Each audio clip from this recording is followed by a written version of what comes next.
He has done no রং। এই underline করা ওয়ার্ডটি এই সেন্টেন্সে কী হিসেবে বসেছে? ইংলিশ গ্রামারের নিয়ম অনুযায়ী আর্টিকেল অথবা ডিটারমিনারের পর সরাসরি একটি শব্দ আসলে সেই শব্দটি নাউন হয়। তাহলে এই সেন্টেন্সে রং শব্দটি নাউন হিসেবে বসেছে। সঠিক অ্যান্সার অপশন ঘ, noun. I wish you dash the problem. শূন্যস্থানে অ্যাপ্রোপ্রিয়েট ওয়ার্ড বসিয়ে সেন্টেন্সটি কমপ্লিট করতে বলা হয়েছে। লক্ষ্য করুন, এই বাক্যের প্রথমে আই উইশ এই কথাটি রয়েছে। বাক্যের প্রথমে আই উইশ বা উড দ্যাট থাকলে এরপর বাক্যটি পাস্ট ইনডিফিনিট টেন্সে হয় এবং মডাল অক্সিলারি ভার্ব থাকলে কুডের পর মেইন ভার্ব বসে। তাহলে সঠিক অ্যান্সার হচ্ছে অপশন গ, could solve. I wish you could solve the problem. I spent dash with the patient. শূন্যস্থানে অ্যাপ্রোপ্রিয়েট ওয়ার্ড হিসেবে কি বসবে? লক্ষ্য করুন, অপশন কতে রয়েছে সামটাইম। সামটাইম অর্থ কিছু সময়। অপশন খতে রয়েছে সামটাইমস। সামটাইমস বলে কোনো ওয়ার্ড হয় না। এরপর অপশন গতে রয়েছে সামটাইমস।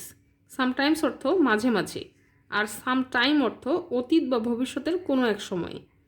এই সেন্টেন্স অনুযায়ী সঠিক উত্তর অপশন ক, sometime. I spend some time with the patient. আমি রোগীর সঙ্গে কিছু সময় অতিবাহিত করলাম। The word stagflation means. Stagflation অর্থ কী? স্ট্যাগফ্লেশন অর্থ অর্থনীতিতে যে বিশেষ সময়সীমার মধ্যে মুদ্রাস্ফীতি দেখা দেয় কিন্তু উৎপাদন বৃদ্ধি পায় না। আবার ইকোনমিক স্লোডাউন অর্থ অর্থনৈতিক মন্দা। তাহলে সঠিক অ্যান্সার হচ্ছে অপশন গ, economic slowdown. Which of the following sentence is correct? নিচে দেওয়া অপশনগুলোর মধ্যে সঠিক বাক্য কোনটি? সঠিক অ্যান্সার অপশন খ, one of my brothers is a doctor.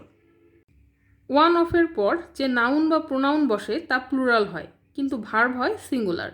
তাই শুদ্ধ বাক্য one of my brothers is a doctor. 50 KG dash really a heavy weight to carry. শূন্যস্থানে সঠিক শব্দ কী হবে? আবহাওয়া, সময়, দূরত্ব, দৈর্ঘ্য, পরিমাপ, ওজন এগুলো বোঝাতে ভার্ব সবসময় সিঙ্গুলার ফর্মে হয় এবং সাধারণত প্রেজেন্ট ফর্মে হয়। তাই শূন্যস্থানে বসবে ইজ, অপশন গ। 50 KG is really a heavy weight to carry. Constitution preamble. লক্ষ্য করুন, একটি পেয়ার দেয়া আছে, এর সাথে সাদৃশ্য রয়েছে এরকম একটি পেয়ার খুঁজে বের করতে বলা হয়েছে। কনস্টিটিউশন এর অর্থ হচ্ছে সংবিধান। সংবিধানের ভূমিকাকে বলা হয় প্রিএম্বল। এরকম সাদৃশ্যপূর্ণ পেয়ার হচ্ছে অপশন ঘ, বুক, প্রিফেস। বুক অর্থ বই, বইয়ের ভূমিকাকে বলা হয় প্রিফেস। নিচে দেওয়া অপশনগুলোর মধ্যে কোন বাক্যটি শুদ্ধ? কমিটির সদস্য হিসেবে কোনো কমিটিতে কর্মরত থাকা বোঝাতে অন দ্য কমিটি এই ফ্রেজটি ব্যবহৃত হয়। তাহলে সঠিক অ্যান্সার হচ্ছে অপশন ক, mister Jamal is not on the committee. The ministers arrive dash a decision last night. শূন্যস্থানে অ্যাপ্রোপ্রিয়েট প্রিপোজিশন বসাতে বলা হয়েছে। অ্যারাইভ অর্থ পৌঁছা, অ্যারাইভ অ্যাট এ ডিসিশন এর অর্থ সিদ্ধান্তে পৌঁছা। তাহলে শূন্যস্থানে বসবে অপশন খ, at. The minister arrived at a decision last night. গত রাতে মন্ত্রীগণ একটি সিদ্ধান্তে পৌঁছেছিলেন। We need to buy some new dash. শূন্যস্থানে অ্যাপ্রোপ্রিয়েট ওয়ার্ড কি হবে? ফার্নিচার শব্দটির অর্থ হচ্ছে আসবাবপত্র। ফার্নিচার এটি একটি আনকাউন্টেবল নাউন, তাই এর কোনো প্লুরাল ফর্ম নেই। এটি সবসময় সিঙ্গুলার ফর্ম হিসেবেই বাক্যে ব্যবহৃত হয়। তাহলে সঠিক অ্যান্সার হচ্ছে অপশন খ, furniture. We need to buy some new furniture. The captain order the soldiers to march on. এই বাক্যটির ডিরেক্ট স্পিচ কী হবে? লক্ষ্য করুন, ইনডিরেক্ট স্পিচে অর্ডার্ড এই শব্দটি রয়েছে, তাই ডিরেক্ট ন্যারেশনে রিপোর্টেড স্পিচটি ইম্পারেটিভ সেন্টেন্সে হবে এবং রিপোর্টিং ভার্বের অবজেক্ট থাকাতে the captain said to the soldier বসবে। তাহলে সঠিক অ্যান্সার হচ্ছে অপশন ঘ, the captain said to the soldiers march on. Choose the correct sentence. কোনো কিছু নিয়ে আলোচনা করা অর্থে ডিসকাস শব্দটি ব্যবহৃত হয়। ইংলিশ গ্রামারের নিয়ম অনুযায়ী ডিসকাসের পর কোনো প্রিপোজিশন বসে না। তাহলে সঠিক অ্যান্সার হচ্ছে অপশন খ, we were discussing the matter. নিচে দেওয়া অপশনগুলোর মধ্যে কালেকটিভ নাউন কোনটি? কালেকটিভ নাউন অর্থ হচ্ছে সমষ্টিবাচক নাম। যে নাউন দ্বারা সমজাতীয় কিছু সংখ্যক ব্যক্তি বা বস্তুর সমষ্টিকে বোঝায় তাকে কালেকটিভ নাউন বলা হয়। নিচে দেওয়া অপশনগুলোর মধ্যে অপশন কতে রয়েছে লাইব্রেরি, এর অর্থ বইয়ের সংগ্রহ, তাই কালেকটিভ নাউন অপশন ক library. I have no pen to write dash, appropriate preposition দিয়ে সেন্টেন্সটি কমপ্লিট করতে হবে। কোনো বস্তু দ্বারা বোঝাতে প্রিপোজিশন হিসেবে উইথ ব্যবহৃত হয়, তাহলে সঠিক অ্যান্সার হবে অপশন ঘ with. I have no pen to write with, আমার লেখার মতো কোনো কলম নেই।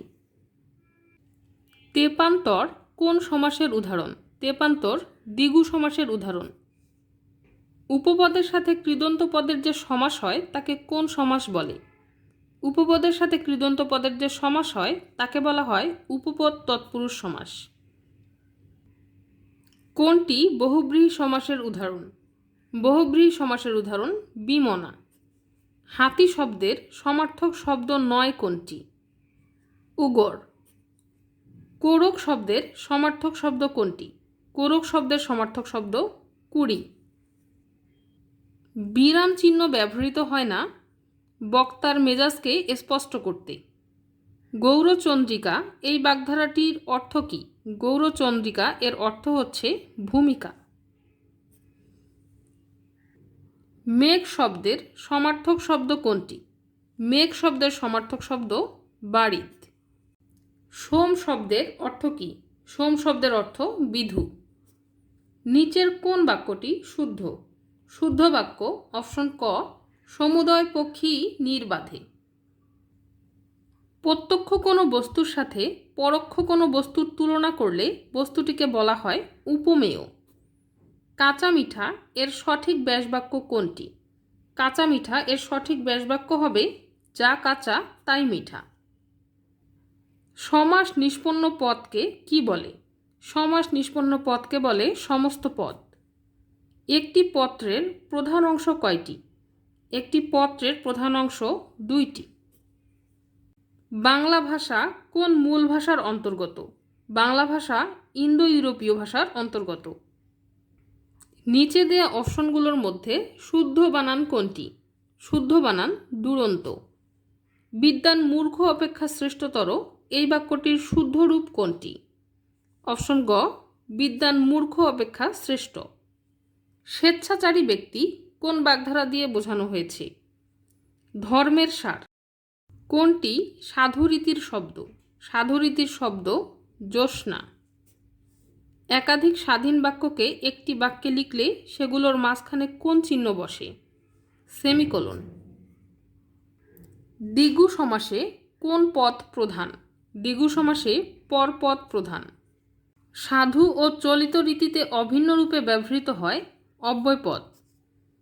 বর্তমান বিশ্বে সবচেয়ে বেশি কার্বন নিঃসরণকারী দেশ কোনটি? চীন। কঙ্গোর রাজধানী কোনটি? কঙ্গোর রাজধানী কিনশাসা। বাংলাদেশের নতুন গ্যাসফিল্ড আবিষ্কৃত হয় নোয়াখালীর কোম্পানিগঞ্জের সুন্দরপুর গ্রামে। ইন্টারনেটের জনক কে? ইন্টারনেটের জনক বলা হয় ভিন্টন গ্রে চার্ফকে। ফেয়ারফক্স কি? ফেয়ারফক্স একটি গোয়েন্দা সংস্থা।